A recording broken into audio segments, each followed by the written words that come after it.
Happy Friday to you guys. How are you? Kerry Pope here. And it's Good Friday. It is the first day of the 3-day celebration of the resurrection of Christ. And so I want to do a 3-part series starting today, tomorrow, and Sunday. And today we want to talk about the betrayal. And then tomorrow I want to talk about the weight of the cross. And then Sunday I want to conclude it with when he got up. And I'm telling you guys, this is going to be phenomenal. We all have heard the story, and many people preach it various ways. But I want to correlate the betrayal that Christ experienced in the hours leading up to his crucifixion with some betrayals that we have experienced in life. And so in the book of Matthew, it talks about Jesus had sent word to them to go to the specific man's house and let them know that he wanted to have supper there with them as the Last Supper. And they go, and he meets them there. And while they're getting ready, he says to the 12, and I'm sure the gentleman that's with them, he says, "One of you that stick your hand in the bowl with me will betray me." Now, can you imagine Jesus? And if you ever studied the life of Jesus, he was very private. He wasn't one that, when I say private, I mean his personal life.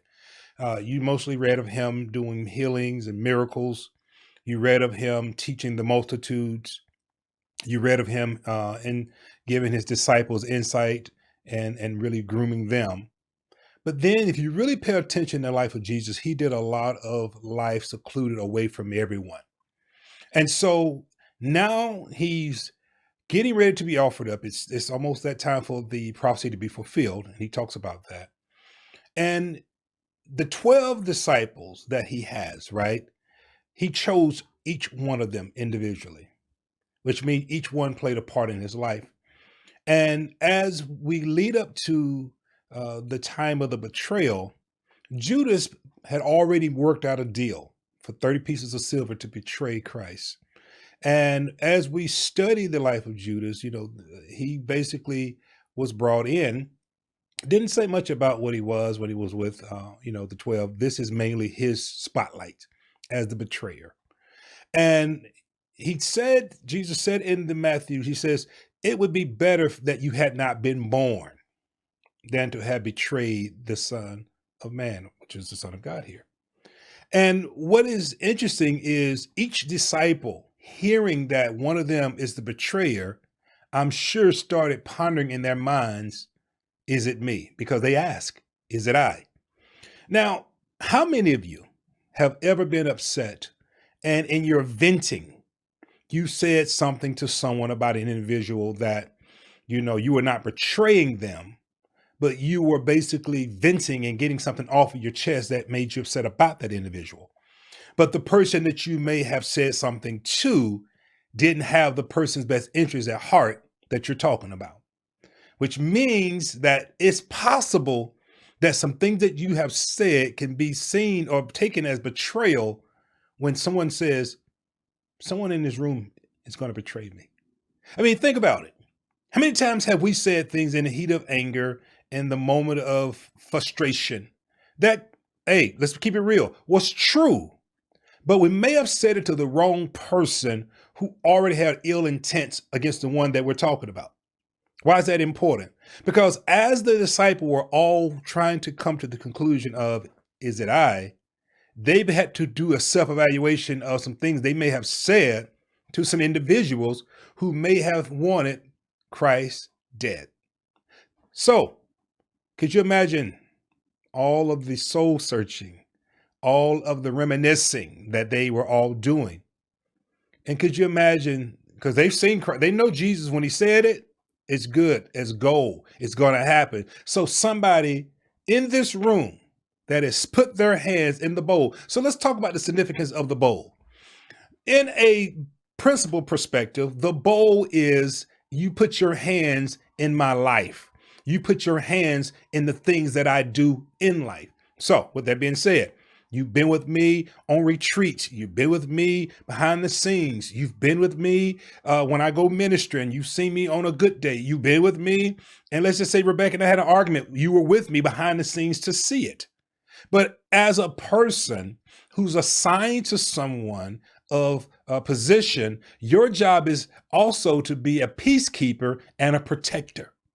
And when doing so, it calls for secrecy and privacy, not for you to go out here and just tell everybody's business that's going on behind the scenes. Because what people have a tendency to do, and I'm going to say this is real talk. I've been in ministry 37 years. I know people. People will be behind the scenes with you, and they'll love you when you're on top. But the moment you start crashing, or the moment you have a moment that is not in their eyes considered godlike, is the moment people who already had their suspicions about you will start judging you. Imagine the disciples in this room seeing Jesus. I mean, the Bible doesn't give us all in details about Jesus' private life, so they may have seen some sides about him that were never recorded.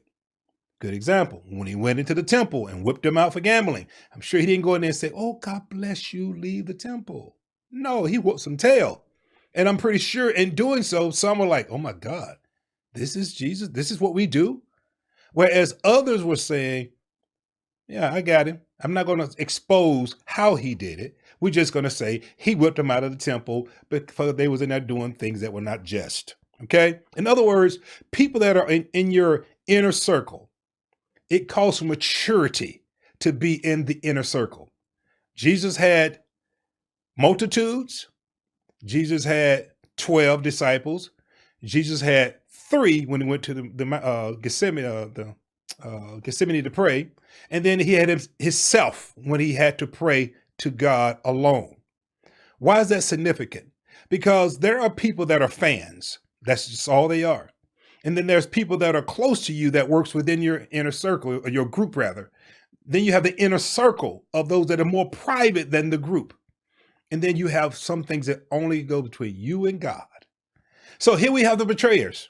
They're all sitting in there wondering, is it I? Because putting your hand to the bowl means you were with me at my highest. You were with me at my lowest. You were with me when we did great miracles. You were with me when we were in cities where we could not do any miracles. In other words, you have been with me, or your hands have been in the bowl. Now, the significance of what he's saying there is you stick your hand in the bowl, meaning you're supping with me with the Last Supper. But I'm taking it to a figurative perspective that when you have put your hands in the mix with me, you've worked with us, you've been with us, you've been on retreats, you've seen what we do, you know who we are, you've seen our ups and our downs. When someone comes to your home, they see your private life. Because yes, there is a private life. But if you have immature people that is putting their hand in the bowl with you, they are going to use anything that you have of an insecurity, anything that you have of something that could be slighted against you as an opportunity to have one up on you. And people are like Judases these days. People are looking for the one up, for the opportunity to get dirt on you, for the opportunity to use something against you, for the opportunity to hurt you. And guess what? Just like Jesus chose his 12, including Judas, we choose the people in our lives to love us, to like us, and to hate us. It is only when we come to the understanding of where each person's responsibility in our lives and what it's for is when we can understand how the betrayer had a role to play in betraying Jesus, and Jesus rose with all power. Watch this. There are some things in life that God has for you to do that only comes through birthing pains. You know, women, when you had your baby, you went through the birth, you carried the baby for 9 months, and then all of a sudden there was this little, and then the plug came out, or your water burst, and then here comes this excruciating pain. And some may have gotten epidural, or some may just toughed it out. But the point of the matter is now you're in birthing. It's birthing time. You have the pains of birth. And as you're pushing, you're saying things that you probably don't mean. You're screaming because of the pain. You're acting out of character, but you're birthing the baby. When we are having things in our lives called destiny and purpose, and we carry it for years, right? But when it's time to birth it, the betrayer is what's used as the birthing pain. Oppositions, two-faced, backstabbers, people that have betrayed our good, took our good for evil, people that use you just for a one up. That's the birthing pains that you go through in the spirit realm that prepares you for your destiny. Watch this. It takes betrayers to promote you. It takes betrayers to hurt you in order for you to get to a brokenness in your spirit that now God can usher out of you purpose. Come on, somebody. And when you understand this concept, you won't hate the betrayer. But as the word did say, it would have been better that you were not born compared to what you're about to go through for betraying me. Listen, I said this to a couple last week, and this young lady was telling me, a good friend of mine, that someone spoke death over her life and was talking down. And I said to her, God never judges a person without an offense. And when people are in a position where it's time to be judged, they touch God's anointed. And in touching God's anointed, now judgment comes. Judas touched Jesus, which is God's anointed, touched him with betrayal. He got 30 pieces of silver. He got a one up. Now, let me say something very key. He said, the one that I kiss, that's Jesus. Because everybody didn't really know who he was. They was trying to figure out, where is he? Who is he? What is he about? The one that I betrayed with a kiss, when I kissed him, that is the one. Watch this. The significance of the kiss is it was an intimate moment. It was a close moment. It was one of love and affection. And so Judas, when he betrayed Jesus, he did it with a kiss. Now, to people of the naked eye, it looks innocent. That's how they greet each other. But to the betrayer, it was the sign that this is the one. Why is that significant? Because for someone to betray you, they have to get close to you. And if they get close to you, the kiss is almost like an intimacy, a closeness.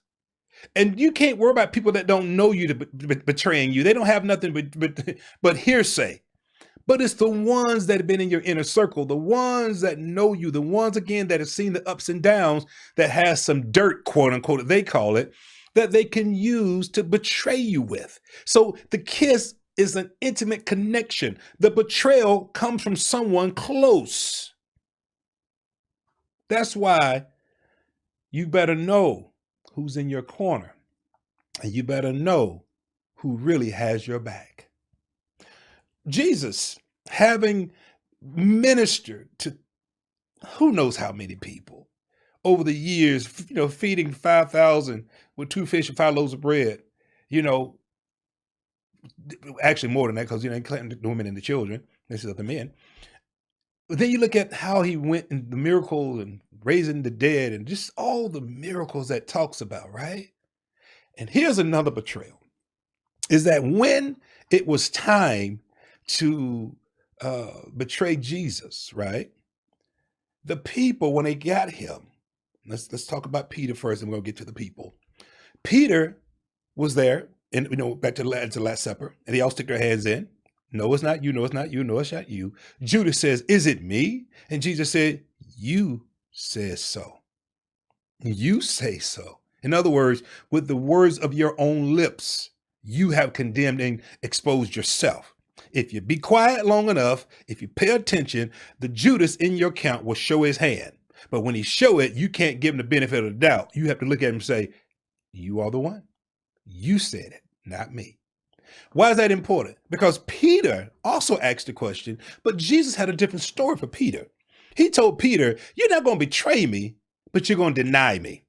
Now, betrayal and denial feels pretty close to the same. They both hurt, okay?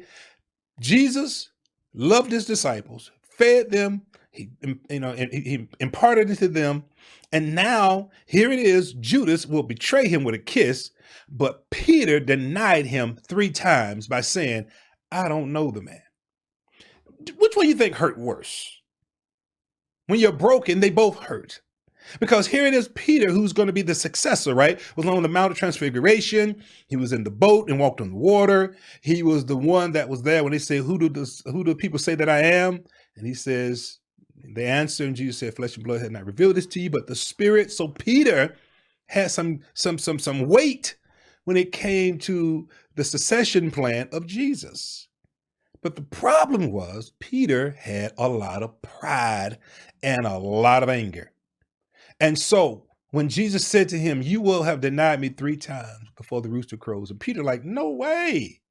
You got denial, you got betrayal. So over here with the denial, when Jesus was in the Garden of Gethsemane, there was Peter, but he was asleep. And when they came and Judas kissed him, Peter jumps up and he takes the sword and he cuts off the high priest's ear and he goes for it. But then Jesus says, "Stop." He picks up the high priest's ear and puts it back on and heals him. Peter and the boys got ghost. Here's Jesus by himself. Now, watch this. The people who come to hurt you, when you are walking in the right spirit, you'll turn around and heal them who came to hurt you. Jesus could have easily called angels down to help him, but he went through it because destiny required it. But here's what I want you to catch this. He picked up the high servant ear and put it back on and healed him. And that touch, that healing did something to that man to the point I'm sure it changed him the rest of his life, because the man we come to arrest is actually the Savior. See, people don't like you because they don't know you. And this was an opportunity for the man to get to know Jesus personally. Some people will come to hurt you, and you're going to have an opportunity for them to know you personally, and don't mess it up. Come on, somebody. You, when you minister to them, do it in love, although you know they don't like you. They don't even know you. The high priest servant didn't know Jesus. He was just doing a job. And there's some people that are doing the job based on information given to them by the Judas in your life. So Peter is gone. James and John, gone. And here's Jesus brought before Pilate. And Pilate saw no wrong. Pilate said, "Y'all want me to convict this man? I don't see anything wrong with him. So I'll present him to the Jews and let them decide." Here comes more betrayal.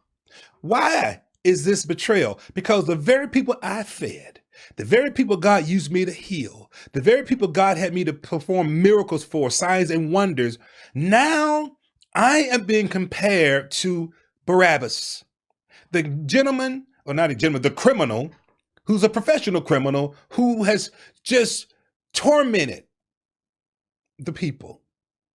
But now Pilate says, "I know how to fix this. I'll let the people decide, and I'll say, I'll give you one today. I'll free one and I'll condemn one. I'll free either Barabbas or condemn him, or I'll free Jesus or condemn him. What do you say?" And here are the people.